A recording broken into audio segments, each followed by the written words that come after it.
Was there a new parliament building that was required in the first place? That's the criticism also that has come in from the opposition parties. So we decided to compare the building right now, 28th May, that's going to be inaugurated as the new premises, and a 96-year-old structure, the building since the British Raj. My colleague Shiv gets you the latest on that comparison. This is a building that has taken thousands of crores to build. It's part of an extremely ambitious project called the Central Vista project, and this is only one element of it, but as you can see, it performs a very important role. It's a 4-story structure that's going to come up there. It's already going to be inaugurated. 64,500 square meters is the total area of the new Parliament building. It has been developed by private sector giant Tata Projects Limited. They're the lead company that has designed and made this entire building.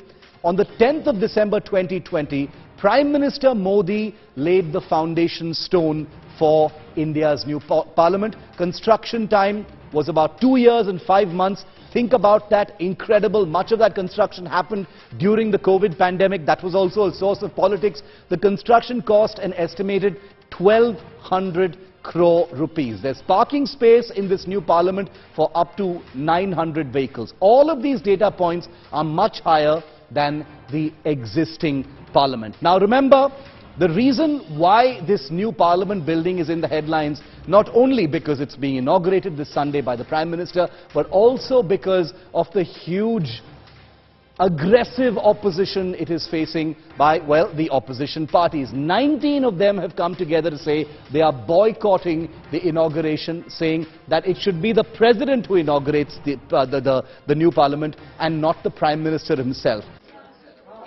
So it does look like that our members of parliament are likely to have now a building with modern infrastructure and perhaps many more amenities.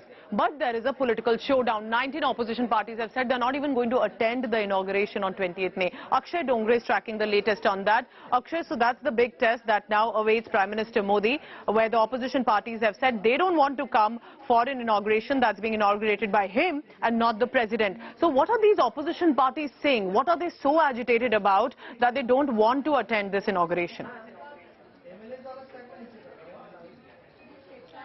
Well, Pooja, one thing is extremely clear, that on this matter of the inauguration of the new Parliament building, there is politics that the opposition party is doing, and then the ruling dispensation as well. As far as the inauguration is concerned, Prime Minister doing it is definitely going to send a huge message that how the Bharatiya Janata Party, Prime Minister Narendra Modi is in fact transforming the democracy. He has given this huge building, in fact this huge Central Vista scheme to the government. 2024 elections are just around the corner, so definitely that is going to be benefit Bharatiya Janata Party, and that is what the opposition parties are miffed about. Clearly they know that if the Prime Minister is going and inaugurating that building, it is going to be all up in news. People will be praising the Prime Minister, and that certainly is going to give some sort of benefit, electoral benefits as well in the upcoming 2024 election, because that is going to be a huge messaging, a huge event that is going to be organized by the BJP, and that is precisely the point that the opposition is miffed about.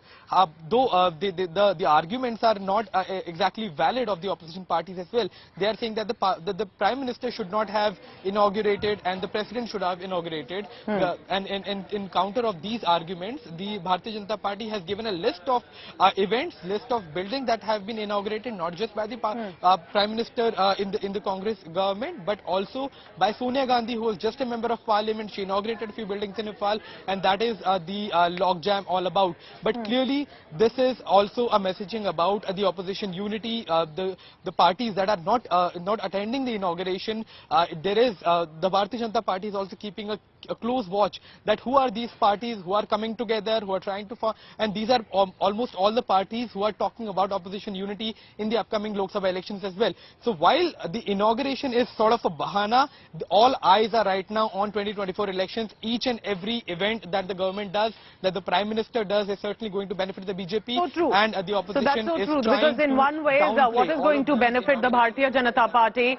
and what is something that the opposition wants to take the benefits of, will outraging over the inauguration also get them any sort of electoral benefit remains to be seen. But currently the big showdown is over the inauguration being done by Prime Minister Modi.